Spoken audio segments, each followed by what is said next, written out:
Hey, what's up, guys? Glad to be here, be on the show. I love it.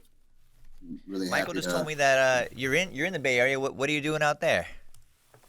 Oh man, just handling some business out here. I just had to come out, to handle some business. Just a quick trip, and I'll be back tomorrow. So All right, Heath. So the big news last week was the Daisy Fresh premiere. I mean, people were going crazy about that. It got really good reviews online and everything. What was the reaction like towards you guys? Did you guys get a ton of messages about that? How'd it go? yeah, man, it's been really, really great. Actually, my favorite part's probably a lot of people have been sending in like from different gyms, and they've been sending like the guys, stuff to wash their clothes, and just sending them some food and all that. It's been really great, man. It's like we got a lot of messages just about people reaching out and saying, it's kind of reminds them of like their coaches, kind of like the elders of jiu-jitsu, basically. Like all their stories are always about being back in Brazil and how things are like, they're gritty, and I think that kind of reminds them of that. So I don't know, man. It's been pretty incredible. I'm really excited for the guys, for them to get some credit. They work really, really hard with what they got. So it's like I think it's been really great, man. We saw Dante sent in some laundry detergent, Dante Leone. Uh, Yeah, yeah, What else you guys been getting? yeah, you guys got some other stuff out there, or what? Other people sent some packages? yeah, yeah. They just send them some like food, and like some some Panda Express gift cards, of course, and then like I think they got about I don't know, like 7 or 8 bottles of detergent so far. You know what I mean? So it's kind of funny. Come to the laundromat too, so it's always addressed the laundromat boys or something like that. So it's pretty neat. These guys are gonna go soft. They got food. They got laundry detergent now. It's all over I now. know. They went I Hollywood, agree. Yeah, man. That's We, they've we gone blew them Hollywood. up, and now the vibe has been I know. changed. That's All what I right. was thinking. Yeah. Before we go in to deep to this, couple things to check in on. We got the Who's Number One event. The second one's officially going to happen March 28th in Austin. Stay tuned for the main event matches. All the other matches will be coming in the next few days. Daisy Fresh, the second episode premieres immediately after this is over at 12 Eastern. Rankings updates. We did a whole bunch of team updates this week. No gi, gi, male, female, all the different belts. There's like 10 different rankings updates on there. But yeah, let's get into the Daisy Fresh thing. So Heath, how did you react to it? How did you like the first episode when you saw it? And I thought it was really incredible, man. When you guys were here filming, I thought that it was going to be really like special, to just like to catch that like in its raw footage. You know what I mean? It was like I was really excited about that. But when I actually saw the video, it was even better, man. Just I don't know, man. It's amazing to me, like I said, to just see the guys out there getting that credit. They bust their ass, and there's so many different, so much goes into being successful. And I think people just see, the success. They don't understand the hard work and like the sweat and the blood and the tears and the tough times that go into success. So when this captures all that. It's so raw, and so many people involved in jujitsu. They train, and like I said, you just see their podium picture, on social media or whatever, but you don't see what goes into, if they have problems at home, or struggling at work, or they're low on money. But that's why jujitsu is amazing. It pushes people to like make shit happen, and that's what this documentary catches, man. It just catches these guys making shit happen with and look, if these guys could be in an amazing place, they would. If I could have brand new mats and a brand new building, I would. We just don't have that much. Maybe one day we will. Sometimes a lot of people kind of talk shit, and then they say like, "Oh man, those conditions are like, the mats shouldn't be like that," or you're training in a shitty place or whatever. Yeah, that doesn't bother me. But the guys are just happy, man. Watch the video. At the end, they literally say, if they weren't doing it, they might have killed themselves, or they weren't in good places. They're the happiest they've ever been. They have each other. Man, the building don't mean shit. The team and the people that are around you wanting you to be successful, that's what matters. And this film captures that, man. Everyone claims they got that brotherhood in jiu-jitsu, but this really captures what it's really like. So I'm really proud of that, for the whole world to see that. Man, it's a really inspiring film. I haven't had a chance to go out to Daisy Fresh, but I want to pull back a little bit. Michael, you went out there a couple years ago. What's your guys' connection? How did you meet Heath and get the ball rolling here? Well, I know these guys for a long time. I used to compete against Andrew. I used to get beat up by Andrew. I know I'm from Chicago. They used to always do the Chicago tournaments and everything. So, just Chase, what did you think about it watching the first episode? Man, I was definitely feeling a little overwhelmed. You know, you just see the intensity in the room. These guys were climbing out of bed, going straight to the mats, having a little bit of leftover macaroni or something for breakfast. It looked grimy, but it also is really inspiring. Like, it's one of those things where you just want to train immediately. And guys, we might have lost you for a second there on Facebook, but we're back, it looks like. Sorry about that if you dropped off there for a minute. Anyways, it was just really, really cool. Did we lose Heath? I'm not seeing Heath anymore, but No, I'm here. You guys. okay, he's still here. Okay, a little bit. We got some error messages out there, but we're back. We're still live. I'm trying to get Bear on here. To back that up just a little bit, what you said about Michael. Listen, don't let Michael play that down. You know, he's a super humble guy. He was on a completely different team than us. You know, he was from Carlson Gracie's, and he actually went out of his way to ask Carlson at one time because he knew that we were down there grinding. He had no attachments to us whatsoever, and he allowed us to come up and sleep in the academy because to bring as many guys as we did, we couldn't really afford a hotel. So Michael talked with Carlson, and he made all that happen. So, man, Michael's a really selfless guy. You know, he's he's humble, so he's bullshitting, you know, telling you that nothing. But, man, he's an amazing dude, you know, and that's why he's in this position, changing the sport for us, you know, with this show and these rankings, which are imperative for it to grow. So let him play that down, man. Michael Sears is he's the man, and he's a lot, and I appreciate him. You're making him sweat up here. I can see him squirming. Not just the academy. They slept at my mom's house one time too. That's so cool. Yeah, she cooked him the pasta. She cooked him the Jersey pasta, and yeah, man, they love the guy, man. He's really been great, and like I said, you know, that's the amazing thing that people don't realize about jiu-jitsu and where it's turning. Michael was on a completely different team. Actually, some of our guys competed against some of his teammates, but, you know, it's all good. You know, it's just business out there, and everybody's friends. So, you know, it's like, you know, that was really cool. You know, it just says a lot about the person in general. Yeah, I mean, and it shows. You wouldn't get access to you guys like that if you didn't have a real friendship, a real bond. And so that's what's so interesting about our sport, is that we can do that. And it really came through in the film. That's what I felt. You know, Michael asked me what I felt watching the film. You just feel the honesty. You know, it's a very, very raw piece of filmmaking, as you said, and these guys just kind of lay it out there for you. They have no problem sharing, you know, what they're feeling, the hardships they've been through.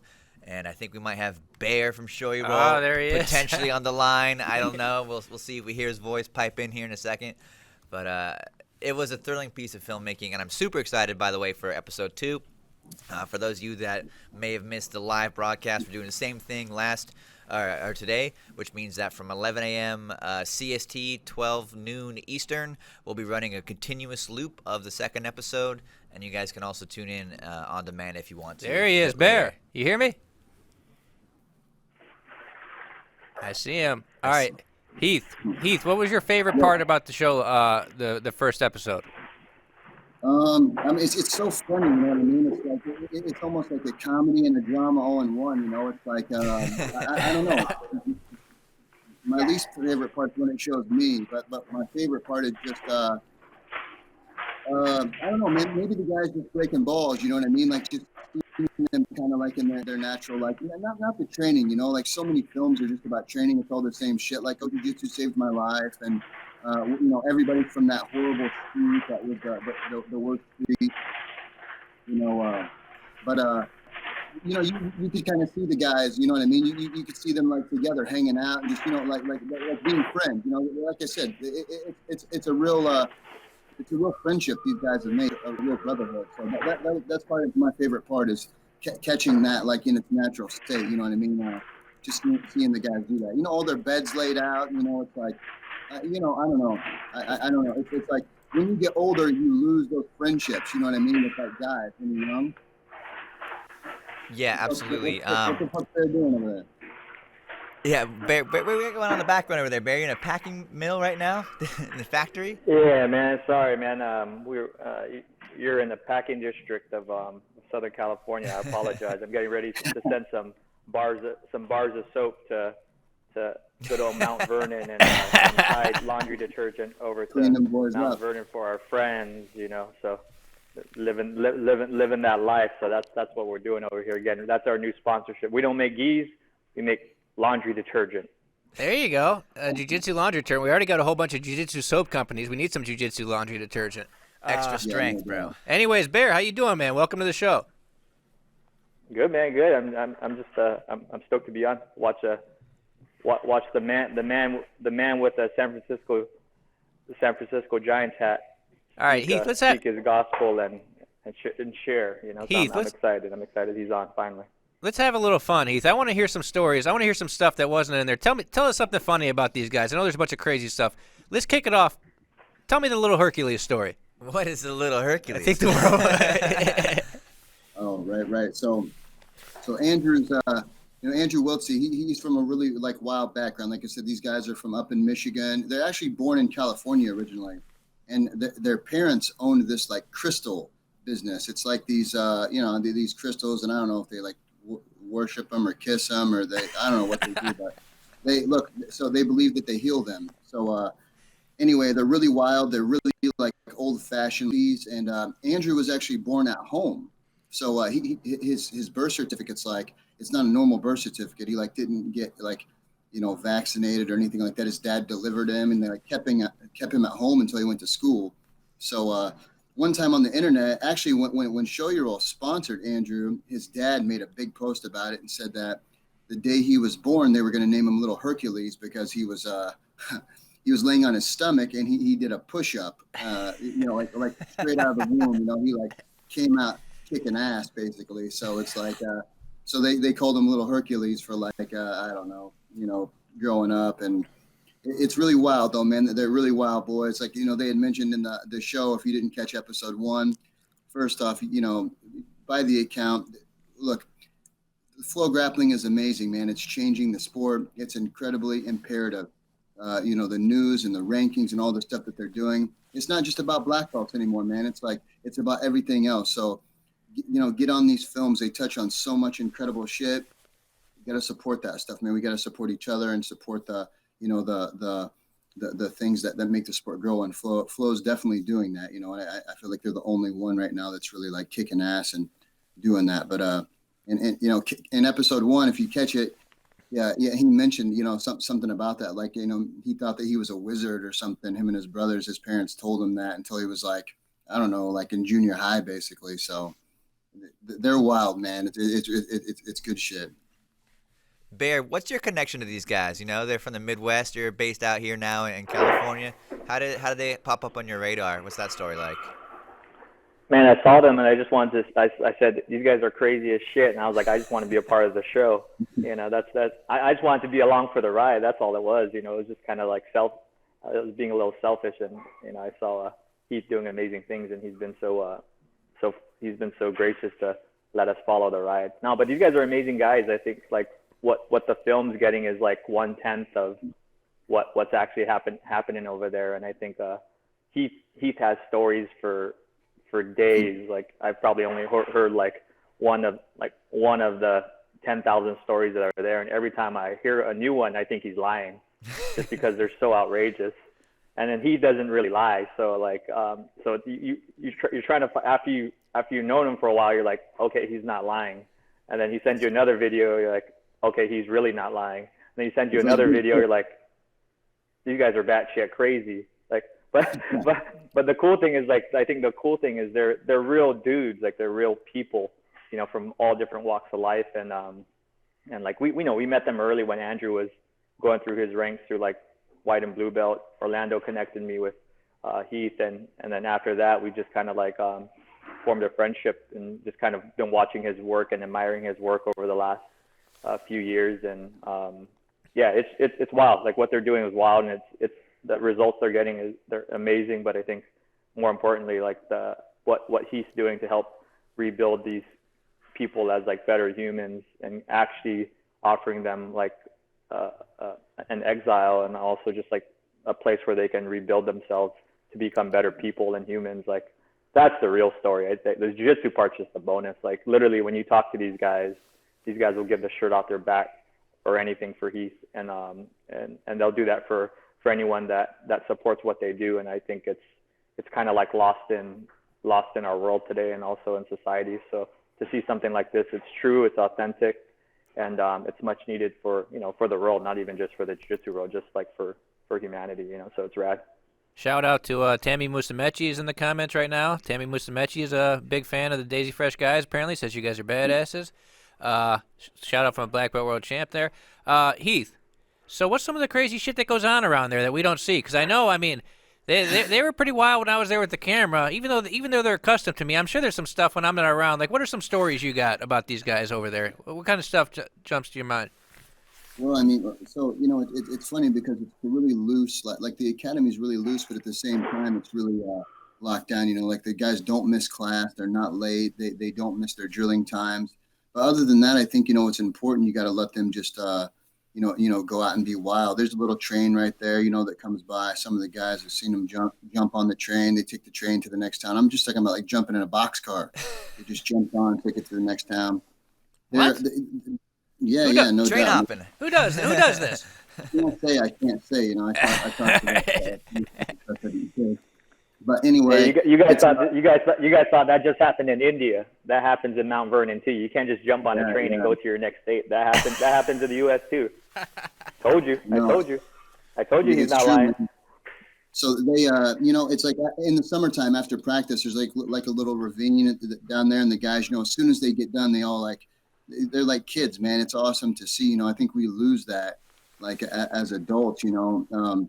It's like I think it said in the Sandlot. At some point you went outside to play with your friends, and you didn't realize it was the last time you'd ever play together. You know what I mean? It's it kind of like brings that back, man. It's like they everyone always wants to help kids. You know what I mean? It's like sometimes people don't realize that. Young adults, man. Like after you get out of high school, everybody has these plans for you. And if you don't go into the military, you don't go to college. It's like, you get a job and you work, but you're kind of lost. No one ever really knows what they want to do. And I think sometimes, they're the ones that need the most help. Like I said, in episode 1, I mentioned earlier, when you guys asked them, what would you be doing if you weren't doing this? Literally, all of the guys said that they may have killed themselves. Fuck world championships, man. Saving their lives, you know what I mean? And helping them help people in the same situation. That's the plan. If you do the right shit, then the winning is that just comes from that. That's just that just comes from doing what you're supposed to do, and working hard. So it's like that's the main thing for me is like, being able to help these guys, get to a certain place in a right place, like mentally and, not just physically, just, so they can have a good life and a normal life. And it's an open invitation to anyone. I don't care what belt anybody is. I don't give a shit. White belt. I prefer white belts, blue belts. Anyone who wants to come from anywhere, you can come to the gym, train.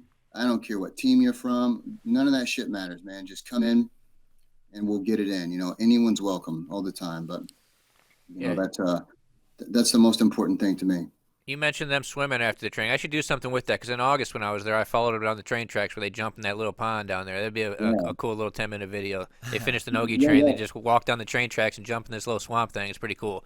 But they run down and they like slide down this little I don't know, it's almost like a little waterfall thing, and it's like it's funny to watch these kind of like grown men doing that. But like I said, it's refreshing at the same time.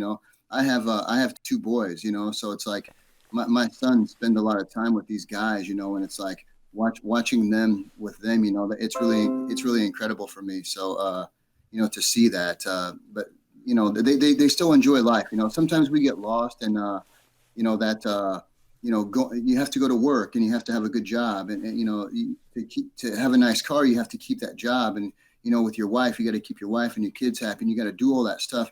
Those guys are lucky, man. They don't have all that, social pressure. They just do what they love. And, it's funny because, some people are cutting them down, but what they don't realize is these guys are living the life, man. They're making memories that will last forever. And if they fail, if they don't win world championships, they can go on, they can do what they'll know that they know that they tried to like be successful and, they know they went after it.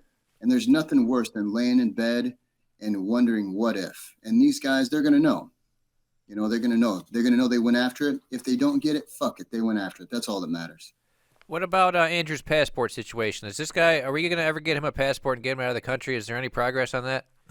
I don't know. I think it's something, he's probably a little, he's probably a little lazy too on that. We need to like kick him in the ass maybe a little more. But I got a guy who called me up. He was an immigration attorney, and he's actually trying to help with it, but he really didn't have any success, man. So it's like, we tried to get it. He actually won the pro trials qualifier at blue belt and I think at purple belt too. And neither time he didn't get to go. And I think the guy he beat, maybe both times, actually won the money. But he like I said, his situation, it's like he's a U.S. citizen. Obviously, he was born in California, and then I bet everybody didn't know that he was born in California. But so don't let Andrew talk too much shit about California. He's a California boy naturally. So don't let him.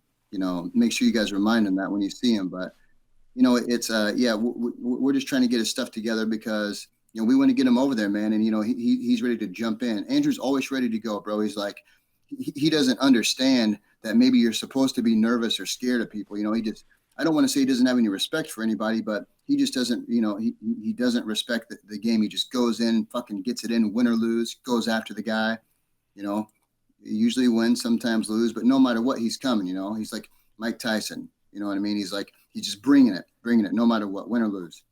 Heath, give us a little bit of an overview of the project. How long have you been working on Daisy Fresh, and then when did you realize you had something special? When did it click for you and think like, man, this could be like really impactful on people's lives? So I started with the training. I actually got sponsored by Tap Out Clothing when I was 15, a long time ago. Sorry, Bear. But no, they I went out to California. So you can pick that up at Walmart now though. So, but anyway, it's so way back, Chase, it was like I've always known, like in my mind, this was always my vision. I wrote, there was an old magazine called Full Contact Fighter, and we didn't have any training. It was just me and my brother, and we trained in the grass, and we had like an abandoned house that once my brother was able to rent a house, we trained in an empty bedroom, and man, we were in heaven. We thought like it was the greatest thing. You'd have thought it was like the nicest Gracie Baja gym or whatever to us. We loved it. There was carpet, and it's like, some of the carpet stuck up on the sides to cover up the wood. It was amazing. We were so happy. But,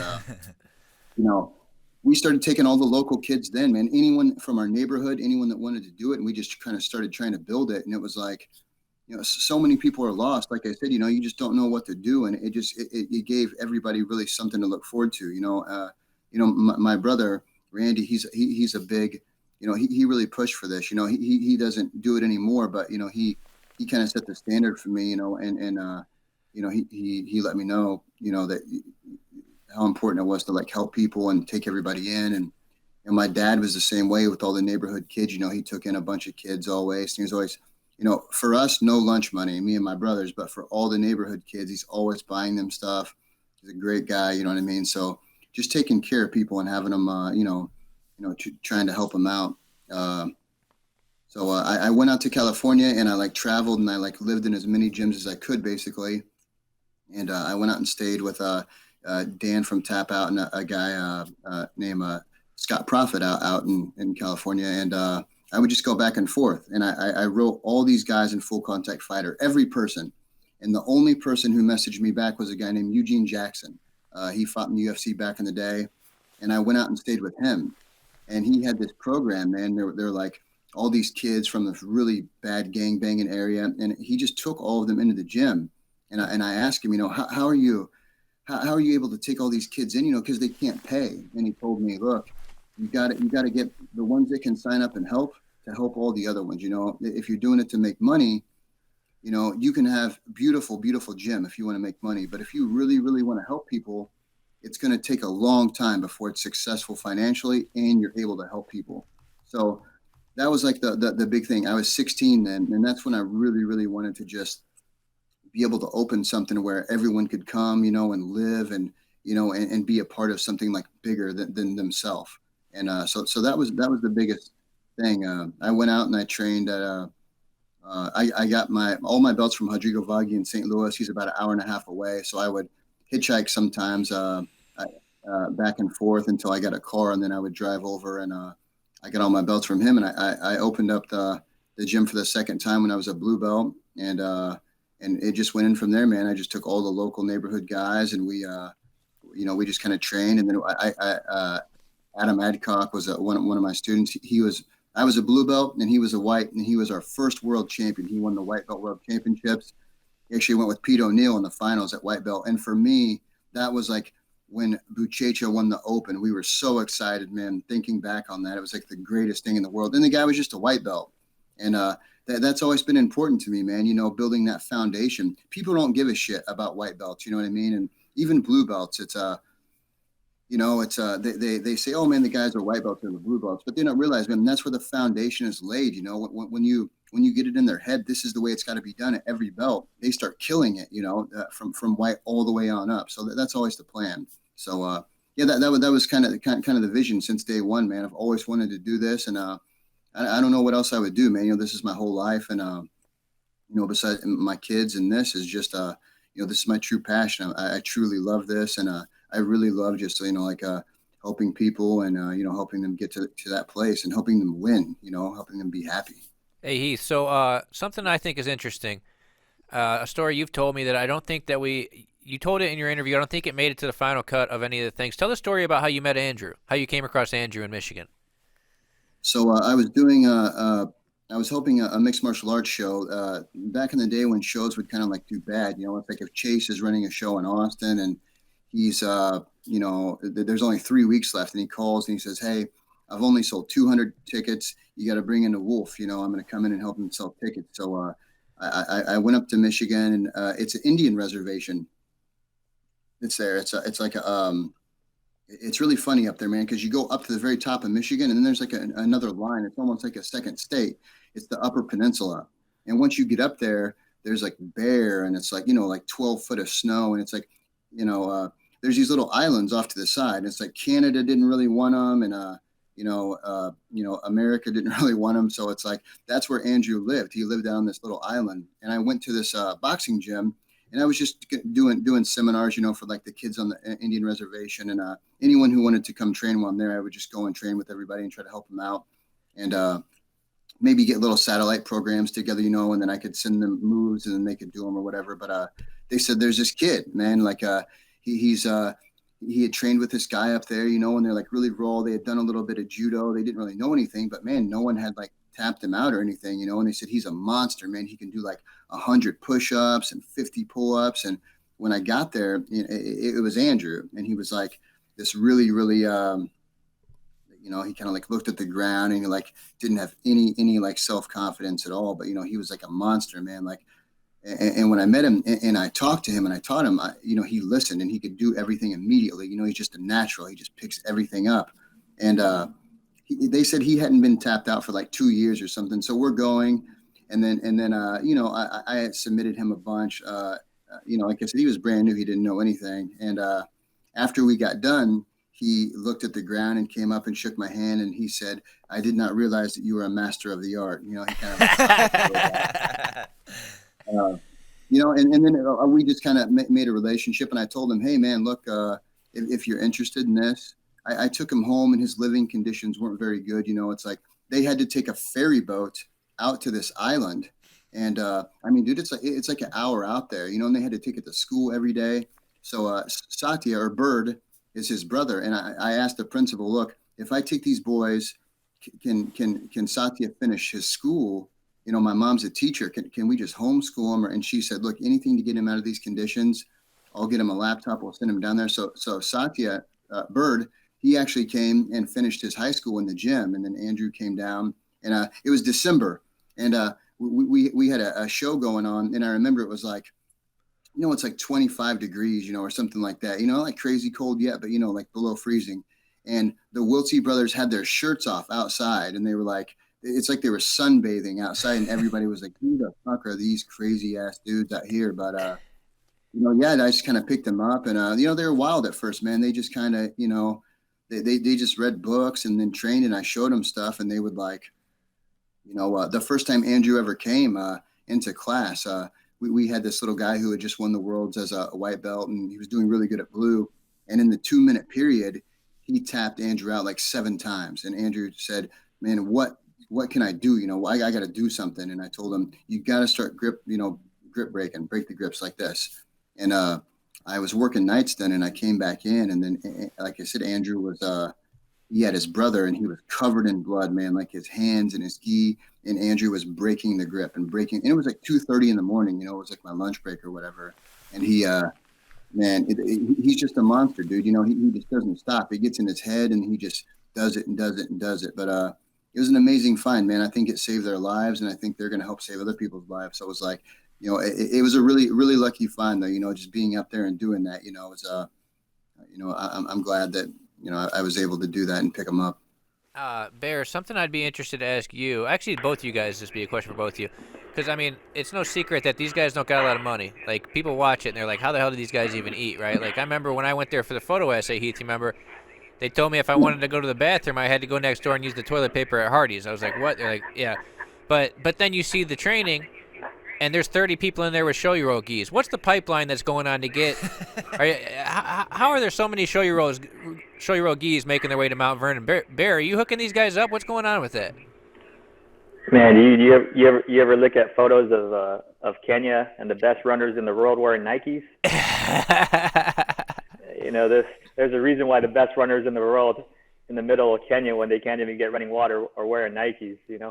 Phil Knight finds a way to find successful people doing amazing things, and he figures a way to get them some shoes. For us, we just try and toss some geese over to Heath guys when we can. We're not giving like freebies or handouts or anything like that. A lot of these guys jump online, they buy geese, they save up all their money, and all the money they have, and they try and buy geese just to support the company. And I mean, some stuff we donate over, but a majority of the stuff they're saving the last $20 or $50 that they got just to support a company that's kind of supporting them. And I think that goes back to like Heath and his principles on how he teaches people on how to have some values and stuff like that. So yeah, man, I can go on and on for just stuff that the way that these guys are doing stuff, and the stories are like endless as far as like the values and principles that these guys live by. And I think it's just an extension of we're only getting a taste of it, but this is just an extension of stuff that He's been doing over for a long period of time that he's also done himself. Like, these guys are good competitors because he's been a good competitor for a long period of time. So these guys are just extensions of him. So he lives selfless, and he tries to help people, and these guys learn from him, and and they're just better from it. So that's how they're getting show-year-old geese in the gym. So Heath, so the next episode that's going to premiere in like 9 minutes from now is going to be when we go to No-Gi Worlds. We go to Anaheim with the guys to No-Gi Worlds. Maybe explain a little bit how you guys, the process of how you travel with all these guys. I know you guys pack a whole bunch of people in a van. Like, how do you guys make it work to get all these guys out to California? So, we usually drive for the most part. We actually recently, Frontier Airlines does like a really good deal from St. Louis to Las Vegas. So sometimes you can get $50 one way. So, it's like $100 round trip, which is incredible. You can't even drive for that. So we'll just fly out to Vegas if that's the case. And then we just rent a big van, and then we just put as many people as we can. For Pan Am's a couple years back, we rented a Suburban because all the vans were gone. We couldn't find one anywhere, like a big van. And we had, it sits 7, and I think we had 14 guys for 30 hours all the way out to California. So, and people watching, that they don't get it, they're going to say like, oh man, that's crazy. That's stupid, but look, what else are we going to do? You know what I mean? The guys, they don't have the money to go. I couldn't pay for all of them to fly there. So we just do what we got to do. You know what I mean? It's the only way we can do it. So they'll do anything, man. Back to like Bear said on the show you rolls, the guys all will throw in $5 or $10 when one of the guys need a new gi, and if there's one that's coming out, they'll all pitch in. They'll do some work, and they'll all pitch in, and they'll get a new one. And these guys are fucking proud of these things, man. I mean, like, I'm serious. It's not like, if Bear sends something, these guys, people ask him all the time, hey, what, this is like rare, sell this. They're like treasures to the guys, man. They hand wash them, and they won't dry them, and they love them, dude. I mean, the company really, really means something, you know. And I tell the guys, look, these guys support us. We got to support them. And this means something to these guys, man. You know, they get that and they understand that. They're willing to do anything. If we got to put 20 people in a car to come out there and show what we got, we'll put 20 people in a car. It's just, you know, it's tough though. I drive the whole way. I don't make the guys drive so they can relax. So I just buckle down and do the 30 hours out. And then, you know, when we're in California, it just depends, man. We, you know, we usually crash different places. For a few years, Orlando Sanchez, you know. I slept there with you. Remember, I slept in Orlando's gym with you one time. Yeah, of course. I stayed in there with the team. Yeah. I stayed in I stayed That's there. when you were freelancing with us. Yeah, I was freelance. I was on a freelance budget. I didn't want to pay for a hotel, so I slept with Daisy Fresh at Orlando's gym. But that's a big flow paycheck, boy. yeah, I also stayed. I packed like 15 of us in a hotel room with you guys in Kansas City. Remember that?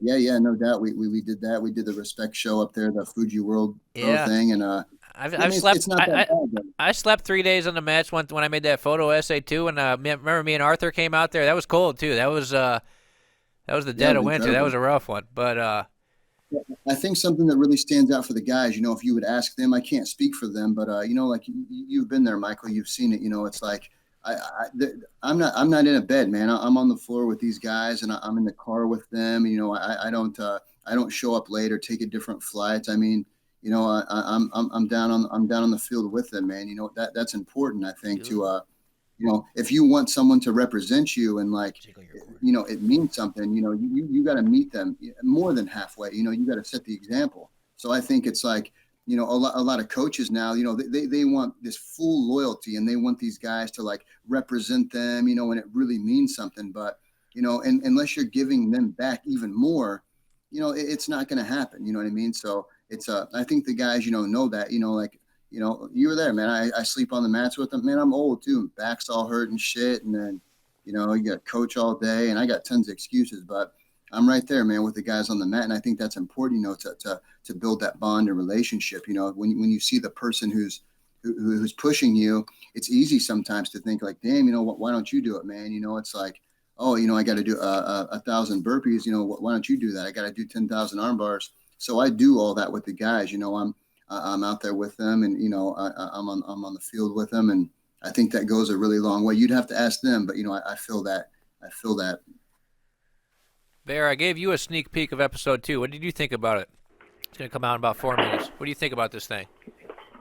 It's crazy, man. I think it ties in. Like episode 1 was kind of just like a taste of it, kind of like gives you a little overview of it, and I think without giving too much away, I think episode 2 kind of like brings it all the way home. And I think it's real life, man. I think it's amazing the way it kind of, you guys put it together, and it kind of gives a little glimpse on like what these guys are doing out in this tiny town in the middle of America, you know. So I mean, I'm getting messages from people completely outside the industry, people that are, you know, heavy into creative stuff, people that are in the fashion side, people that run different businesses outside of jiu-jitsu, and you know, even like Hollywood directors and stuff are sending me messages like buying T-shirts and stuff that we were selling to support the project. But yeah, like not even jiu-jitsu aside, the film itself, I think it captures what you guys set out to do, and I think it's just telling a